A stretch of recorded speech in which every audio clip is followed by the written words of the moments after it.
Salut mes chers collégiens, mes chères collégiennes.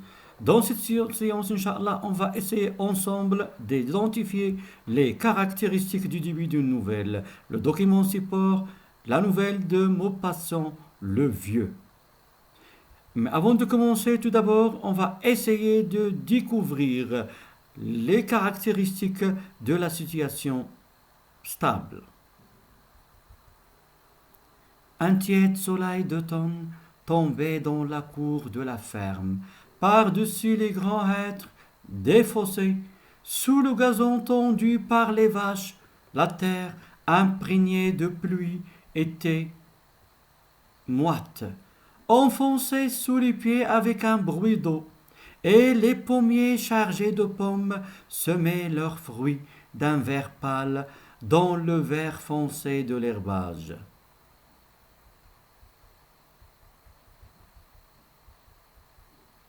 Quatre jeunes génisses paissaient, attachés en ligne et meuglaient par mouvement vers la maison.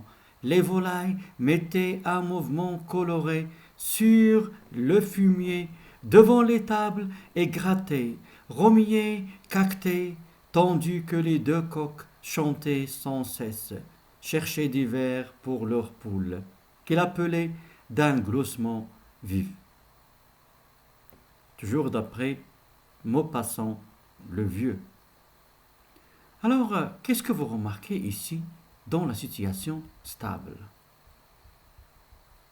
Un tiède soleil d'automne tombait dans la cour de la ferme. Un tiède soleil, ça veut dire un soleil ni chaud ni froid. Tombait dans la cour de la ferme, par-dessus les grands hêtres des fossés. Regardez bien, toujours il y a ici la description. Tombait dans la cour de la ferme, par-dessus les grands, voici le hêtre, ça veut dire les grands arbres, voici les fossés. Sous le gazon, tendu par les vaches, la terre imprégnée de pluie récente était moite, enfoncée sous les pieds avec un bruit d'eau, et les pommiers chargés de pommes semaient leurs fruits, d'un vert pâle dans le vert foncé de l'herbage. Comme vous avez remarqué, il y a le calme, il y a la stabilité. Et on décrit. Et regardez bien, la plupart des verbes sont conjugués à l'imparfait. Voilà l'être, fossé, voilà le fossé. Quatre jeunes génisses pissaient attachés en ligne. Voilà, les génisses, ça veut dire des jeunes vaches, et meuglaient par mouvement vers la maison. Les volailles mettaient un mouvement coloré sur le fumier devant les tables, et grattaient, remuaient, caquetaient, tandis que les deux coqs chantaient sans cesse, cherchaient des vers pour leurs poules qu'ils appelaient d'un gloussement vif. Alors j'espère que vous avez bien lu le texte. Maintenant, on va essayer de répondre aux questions.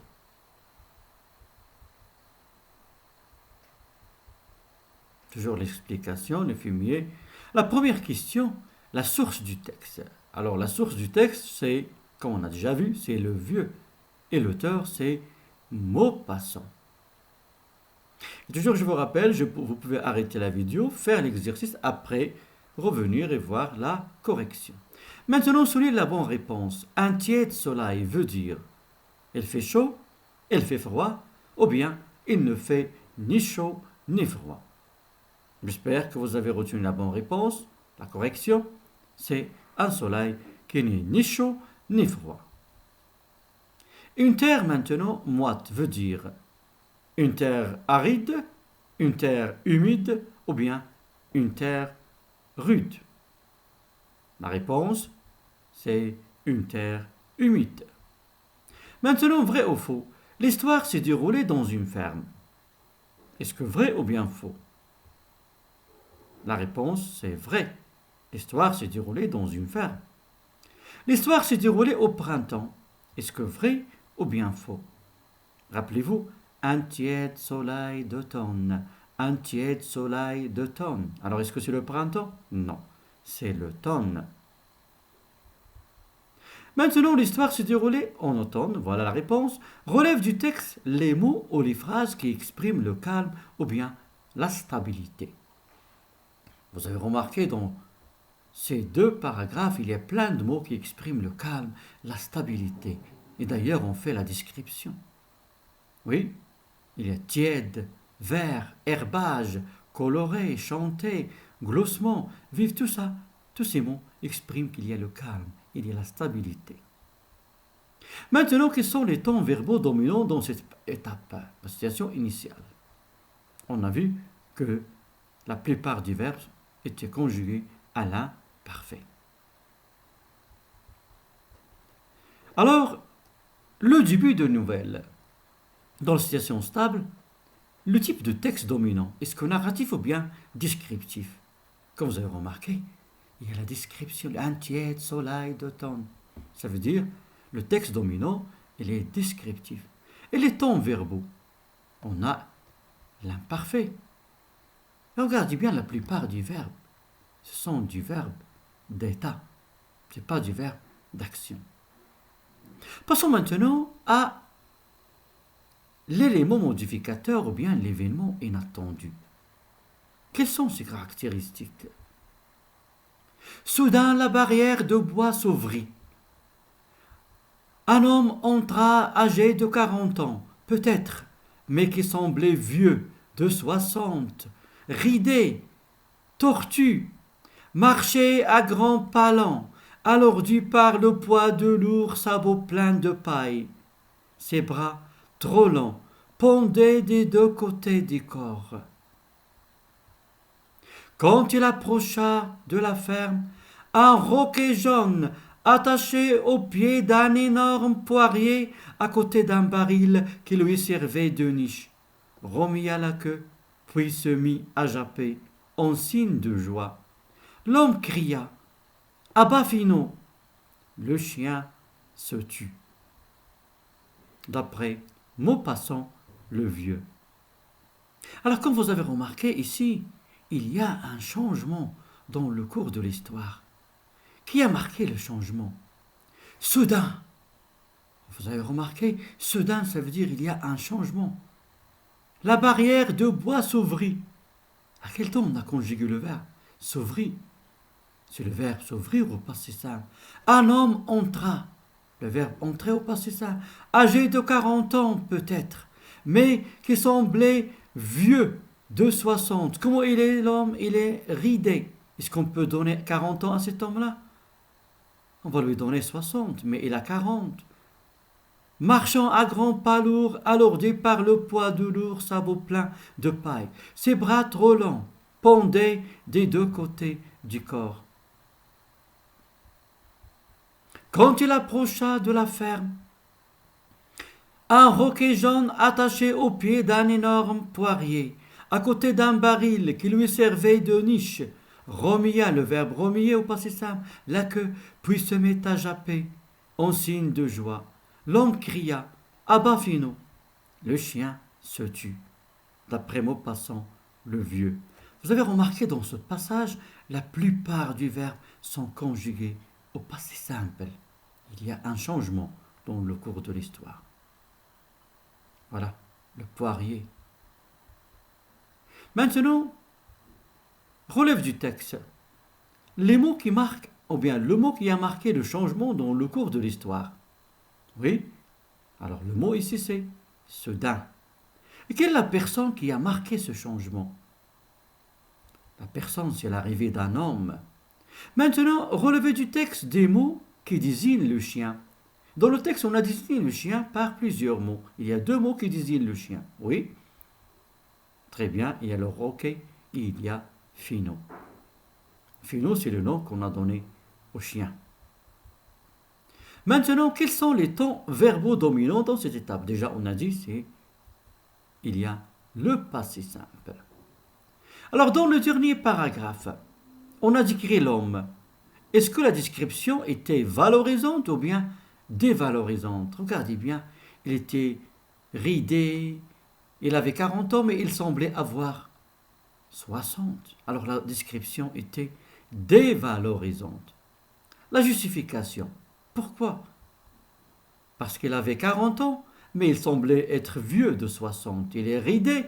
Tortue, ça veut dire qu'il marchait comme une tortue. Il est lent.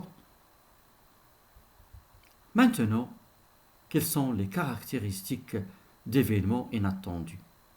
Alors, le type de texte qu'on a dominant, c'est ici on raconte plutôt qu'on décrit. Ça veut dire il y a la dominante de la narration, le texte narratif. Et les temps verbaux dominants, c'est, on a vu le passé simple.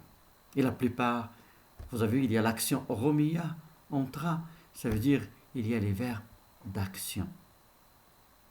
Alors j'espère, mes chers, maintenant que vous avez essayé de relever, ou bien que vous avez compris maintenant tout d'abord les caractéristiques du début d'une nouvelle.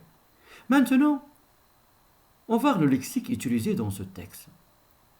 Relevez dans le texte les mots qui appartiennent au champ lexical de la forme dans le texte. Toujours, je vous rappelle, vous pouvez arrêter la vidéo et voir, lire le texte, après relever ces mots. Alors on a plein de mots. Il y a les vaches, génisses, meuglés, volailles, fumier, étable, gratté, remuer, cacté. Il y a les coqs, les poules, le gloussement, roquet, jappé, la queue, romilla, niche, chien. Comme vous avez remarqué, le texte est riche par le champ lexical de la forme. Maintenant, les mots qui appartiennent au champ lexical de la flore. Alors, quels sont les mots que vous avez relevés? Passons à la correction. Il y a être, gazon, pommier, pomme, semer, fruits, herbage, paille, poirier. Maintenant, on va voir l'effet de langue dans le texte. On va indiquer la valeur. Ça veut dire pourquoi on a conjugué les verbes à l'imparfait. Et aussi au passé simple.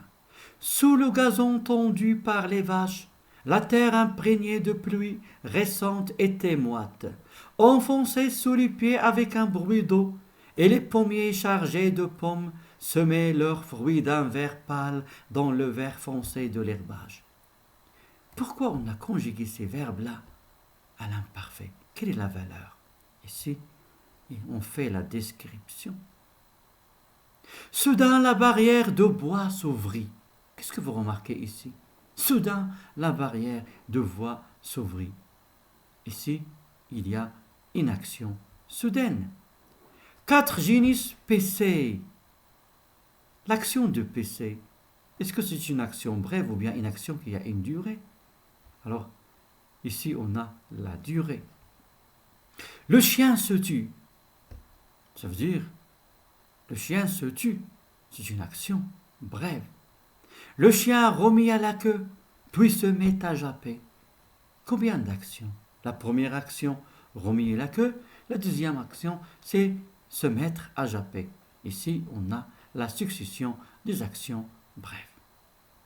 Alors, j'espère, mes chers, maintenant, que vous avez identifié les caractéristiques de début d'une nouvelle et aussi, vous avez relevé aussi l'importance et la valeur de l'imparfait et de passé simple dans un récit.